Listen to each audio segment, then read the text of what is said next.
పులివెందుల్లో టీడీపీ గూండాల దాడిలో గాయపడిన వైసీపీ ఎమ్మెల్సీ రమేష్ యాదవ్ ఉన్నారు. మనతో పాటు ఆయనతో మాట్లాడే ప్రయత్నం చేద్దాం. సార్, అసలు ఆ రోజు ఏం జరిగింది? అసలు ఆ దాడి జరుగుతున్న సందర్భంలో అప్పుడు అసలు మీకు ఎలా అనిపించింది సార్? అసలుకు ఆ సన్నివేశం అనుకుంటేనే ఒకసారి గుండెలు కానీ ఇట్లా చిలకరించిపోయేది. సినిమాలు చూసాం చాలా. ఆ సినిమాల్లో కనపడే విధంగా నేను లైవ్గా చూసిన పరిస్థితి, అది కూడా మా మీద జరిగిందనేసి అసలు నేను ఆ దాంట్లో నుంచి ఇంకా నేను బయటికి రాలేకున్న పరిస్థితి, ఆ షాక్ నుంచి బయటికి రాలేని పరిస్థితి ఈరోజు నాకు.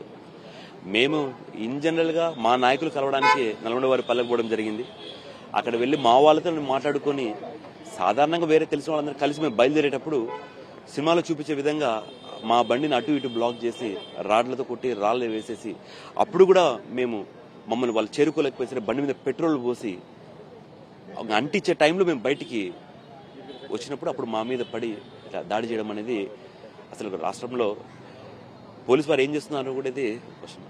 అది కూడా ప్రశాంతంగా ఉన్న పులివెందుల అంటే మీరు గత చరిత్ర చూస్తే ఎంత ఫ్రాక్షన్ ఉండేది కూడా తెలుసు కడప జిల్లా. కానీ మా నాయకుడు వైఎస్ జగన్మోహన్ రెడ్డి గారు ముఖ్యమంత్రి అయిన తర్వాత ఒక్క టీడీపీ కార్యకర్తమైన కాదు అసలు గొడవలు అనే ఇదే లేకుండా చేశారు. ఈరోజు అదే పులివెందుల్లో మళ్ళీ ఫ్రాక్షన్ తెరలేపిన పరిస్థితి కుటుంబ ప్రభుత్వం. సరే, ఇప్పుడు ఈ దాడి అనంతరం పోలీసులు కూడా కొన్ని వ్యాఖ్యలు చేశారు.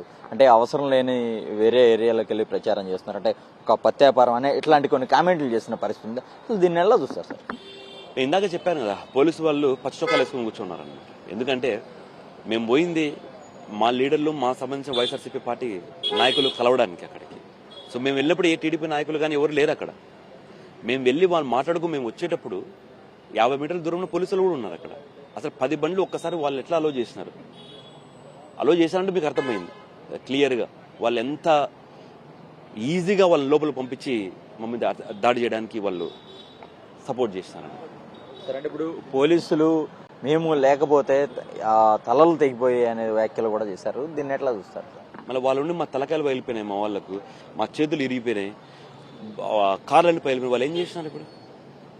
అంటే వాళ్ళు ఉండి చేపించారనే కదా వాళ్ళు చెప్పే అర్థం. అంటే దీన్ని బట్టి చూస్తే ఆంధ్రప్రదేశ్ రాష్ట్ర ప్రజలందరికీ క్లియర్గా అర్థమవుతుంది పోలీస్ వ్యవస్థ ఏముందనేసి. అంటే ఈ ఘటన తర్వాత మీరు ప్రధానంగా ఏం డిమాండ్ చేస్తున్నారు? ఎందుకంటే ఒక 2 రోజుల్లోనే ఎన్నికలు జరగబోతున్నాయి. అంటే బేసికల్ ఇక్కడ ఏంటంటే ఫ్రీ అండ్ ఫెయిర్ ఎలక్షన్ లేదు, వాళ్ళు గెలిచే ఆస్కారం ఎక్కడా లేదు. కేవలం ప్రజలను భయభ్రాంతులు చేసి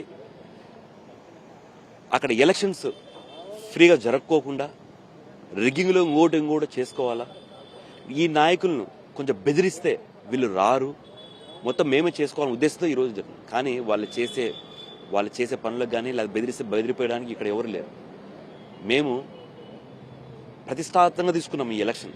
ఎందుకంటే ప్రతి ఇంటి దగ్గర పోతే వాళ్ళు అనేది ఒకటే, మేము వేసే ప్రతి ఓటు వైఎస్ జగన్మోహన్ రెడ్డి గారికి వేస్తున్నామని చెప్తున్నాం. అంటే రాష్ట్ర ప్రజలు కానీ పులివెందుల ప్రజలు ఎంత ఆదరిస్తున్నారో మీకు కూడా తెలుసు. కాబట్టి వాళ్ళు చేసే తాటాకు సప్పులకు మేము భయపడేది లేదు. ఇంకా 50, 100, 200, 1000 ఎంత అన్నం మీద పడి ఎదుర్కోవడానికి మేము రెడీగా ఉన్నాం, కొట్టడానికి కూడా మేము రెడీగా ఉన్నాం, ఏం చేయడానికి కూడా మేము కూడా రెడీగా ఉన్నాం. ఇదే కేవలం ఓటమి భయంతోనే టీడీపీకి సంబంధించిన నేతలు తమపై ఈ రకంగా దాడి చేశారు. ఖచ్చితంగా తాము ఎన్ని ఇబ్బందులు ఎదురైనప్పటికీ కూడా ఎన్నికలకు వెళ్లి తీరతాం, ఖచ్చితంగా ఎన్నికలైతే ప్రశాంతంగా జరిపించాలని గవర్నర్ను కూడా కోరిన పరిస్థితి కనబడుతుంది. ఖచ్చితంగా వైఎస్ఆర్సీపీ జెండాను ఈ ఎన్నికల్లో ఎగురవేస్తామని చెప్పి రమేష్ యాదవ్ ధీమా వ్యక్తం చేస్తున్న పరిస్థితి కనబడుతుంది. కెమెరా పర్సన్ సాయితో అశోక్, సాక్షి టీవీ, విజయవాడ నుంచి.